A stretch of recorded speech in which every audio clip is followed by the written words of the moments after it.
possessions off. I don't know how many times they scored a key bucket or a key offensive rebound or committing a foul in the last 10 seconds of the shot clock.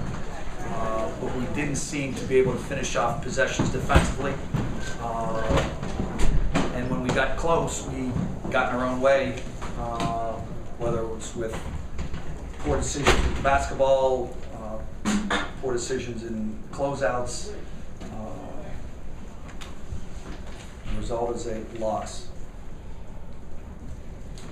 Mike, you were -9 on the boards in the first half. Is there anything you can do about that, or is it just the way this team is going to be? No, again, I said it, you out-rebound as physically gifted team as Miami. We didn't have an edge tonight. We didn't have an edge. Our big guys didn't have an edge. There was no physicality in our defense. They dribbled around, they did whatever they wanted to do. We were always chasing tonight. And so that started with our closeouts. We're poor. And the details of what we did were very poor. So I thought we were a soft basketball team on the defensive side tonight. Mike, does that contribute to them shooting 57% in the second? I would think it would, yes. I would think you were always behind in possession, and we didn't have. I don't know if we dominated one matchup, and you let guys, freshmen or not, let guys just raise up and shoot threes uncontested. They're going to make them. It's a Division I basketball game. It's highly, they have a lot of talented individuals on that team. Just a very soft defensive performance. And I credit them because they had a nice game plan. Was part of the problem Dane picking up too quick and then not being able to really sort of... Dane's certain stat line doesn't help us win at all. When you're supposed to go-to guy sitting on a bench and when you call plays for him, he's not finishing at the rim, again, he's going to learn that. I like that actually the last 3 minutes he finally, went to the rim, jump stop, found some people. He's got to learn. He's got to learn. And both of his fouls were results of poor decisions. Just lackadaisical. He's playing behind in a post when he should have been three-quartering or fronting, and the other one he didn't jump to the ball properly. So again, this was a soft mental and physical game by Rutgers University tonight. Is there any concern that he hasn't kind of taken over a game yet? I know it's only 3, 4, 5. No, I don't know who said that he has to take over a game, to be honest with you. Why? Because Dane, because he scored 12 points a game last year, 11. I don't. Who says he has to take over a game? He's got to play stronger. He's got to finish a little bit harder. But as far as taking over games, no. I think we have a team.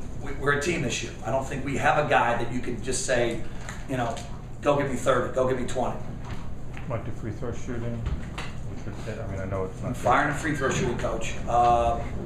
I'm playing guys too many minutes, probably, and maybe that's a little bit, but no, there's no excuse for 10 for 19.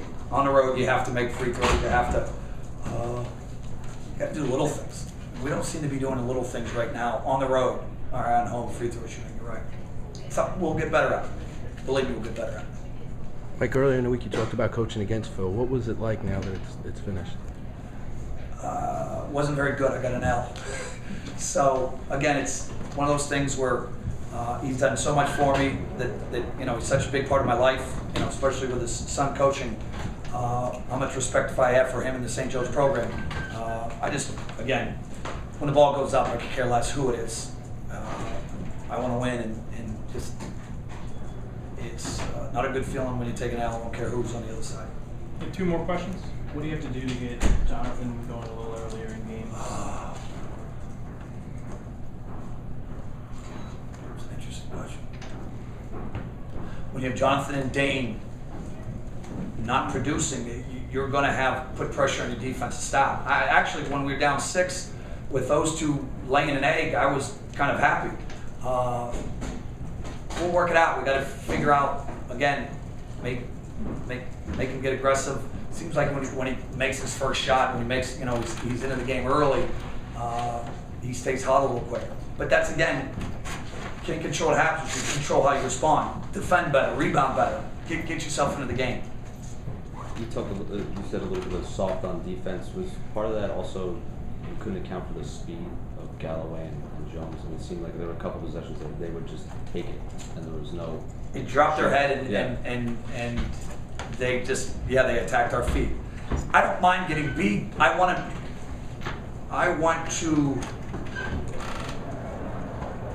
tell them which way they want to beat us though. And so we force a certain way. We do is we have a certain formula to our defense. And they just were dropping their heads and taking it off the bounce so quickly with our help, not even getting a chance because it was no east-west, it was just north-south. And so we'll have to work on that. We'll have to work on staying lower, flattening out the ball a little better. They did a tremendous job of doing that, of living in the lane. They lived in the lane. And again, I don't know whether it was our closeouts bad, whether we were always behind in possession because, we were standing up off the ball, all the things that you want to talk about. But certainly they did an excellent job attacking the paint on us. Where Miami didn't, St. Joe's guards did all night. Thank you, Coach. Thank you, Joe.